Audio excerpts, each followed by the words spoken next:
Okay, hello. This is Dani. Lipstick check. This is Dani from Dani Tries a Ting. Welcome.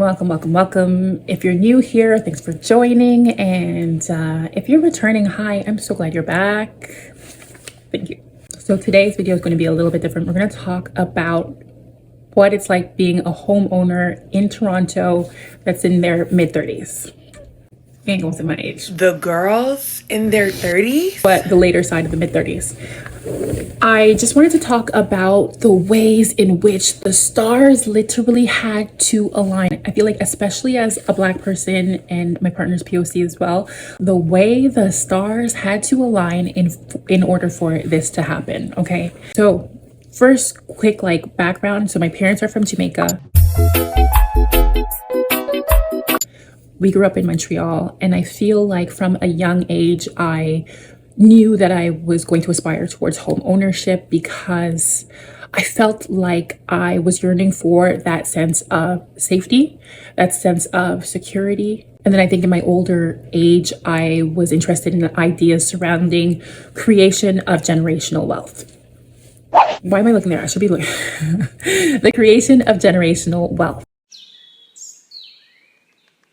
So in my mid-20s, I had a pretty good corporate job, and that enabled me a lot of benefits.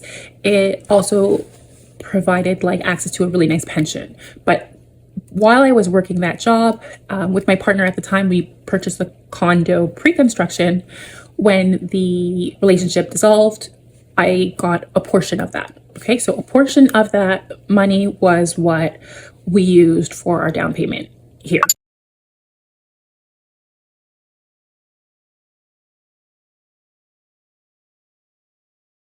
In addition, like I said, I was working that job when I ended up going on maternity leave twice. In addition to my MFA leave, my leave for education. But then ultimately I decided not to return to the job, and I did have access to a pension.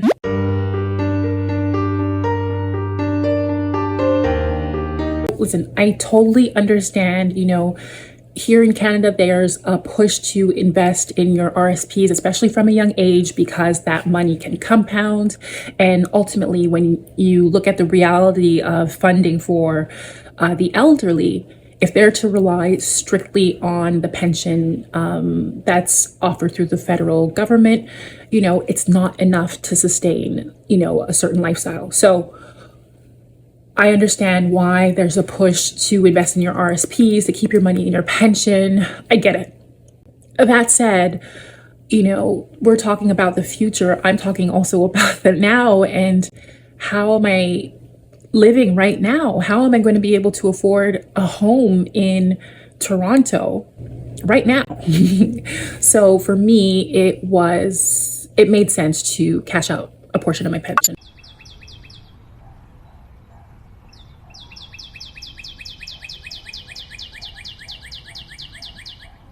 Essentially, for our down payment, we had 20% down available to us for a down payment.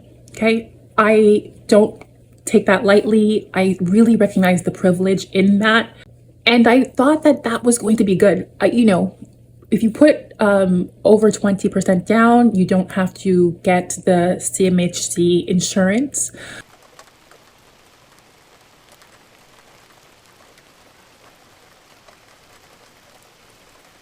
Which may have made our monthly mortgage more expensive.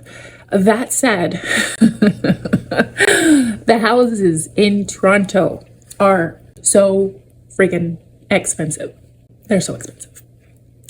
So even putting 20% down, that did nothing. It felt like it did nothing, okay? All right, y'all, I just want to do a privilege check, okay?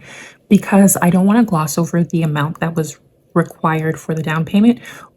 We ended up putting down $175,000. That's a lot of money. And I think it was a series of good decisions in my life that ultimately led to smart decisions, that ultimately led to me being able to have access to that. but I did that all on my own. And I do want to also give credit to my parents who worked really, really hard, but unfortunately they were not in a position to help financially. But what they did arm us with was with education. Also, by opting to live in Quebec and essentially forcing us into bilingualism, having access to a second language, French, is what also I felt like offered an asset in terms of my corporate job and in terms of being able to grow within my field. So it was a lot of hard work. It took a lot of determination. You know, anytime I saw Essence, I had to be like, I can't see you. I can't see you. I can't see you. No. So I just didn't want to gloss over that amount because it's hard. It feels really hard, but I think setting savings goals was really, really essential. And again, from a young age, I feel like I was just really, really determined. So my partner and I, we had been talking about home ownership and wanting to buy a place. And I guess feeling the pressure of that, I guess being in your mid 30s, sort of feeling the pressure of home ownership or wanting to buy, especially having kids, feeling like you're at a certain stage in your life that you ought to buy. So we talked about where we would like to live. And, you know, we are arts and culture folks. We love to be like, you know, downtown, at museums, just like being downtown and around different exhibitions and what have you. Like that's us. That said, downtown prices don't love us, okay? We would not have been able to afford anything downtown really. So we had to sort of like slowly open up the areas in which we felt would be reasonable to move. We were using a tool called House Sigma. I don't know if it's Canada wide, but I know in Toronto, it's something that you can access. It's an app that allows you to sort of see listings. And then also my partner had family that we used as realtors that were really tremendous and so helpful in our journey.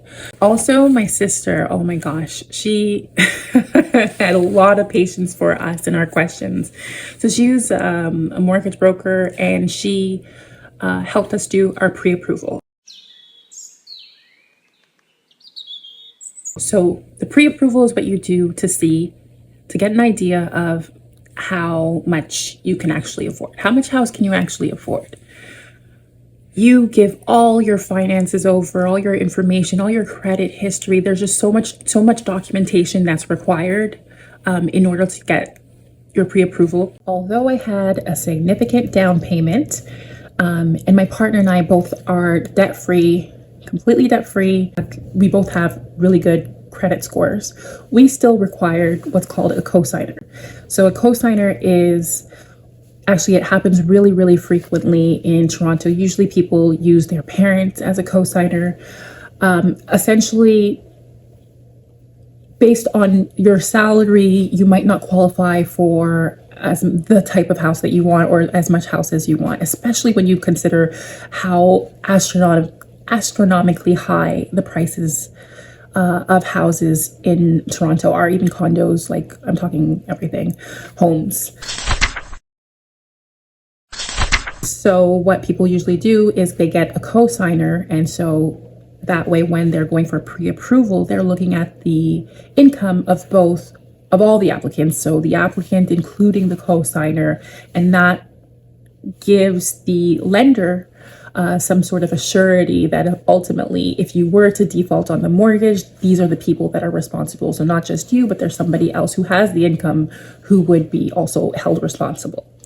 So in our case, because I am a stay-at-home mom, I don't have any income on paper, even though I had this like really great down payment. So we ended up using my brother as a cosigner.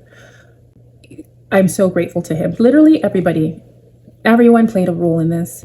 So my brother ended up added as a cosigner. And again, I say the stars needed to be aligned because he was making a certain amount of money, like a pretty good amount of money. And so was my partner. And so that enabled us to qualify to get pre-approved for a fairly good amount. I think it was around 700.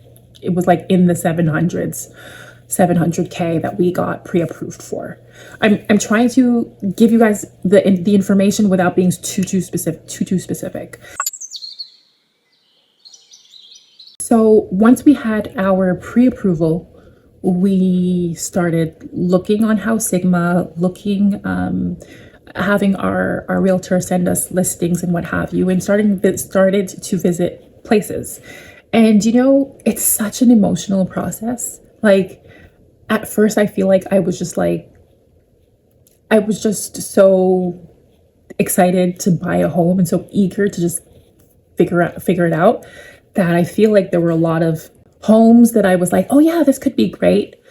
But in hindsight, it's probably best that we didn't go for it or we didn't get it, you know? I think in the process of visiting homes and I don't know, just seeing the realities of everything, I think we were better able to strengthen our list of what was like non-negotiable, what we really wanted and what we didn't. Again, I feel like in terms of neighborhood, we weren't specific. Or you know what, it's not that, it's that we wanted to be specific, but also it felt like we were also limited based on what houses we could actually afford. Therefore, maybe some of the ideal neighborhoods we would have really liked, maybe we were priced out there. But that said, we still had boundaries, right? Our boundary was still that we wanted to be, you know, somewhat close to downtown. Somewhat close to downtown. Get us as close to downtown as possible without exactly being downtown. I think that's basically what we could afford. So I feel like we were probably seriously searching for this house for about 6 weeks.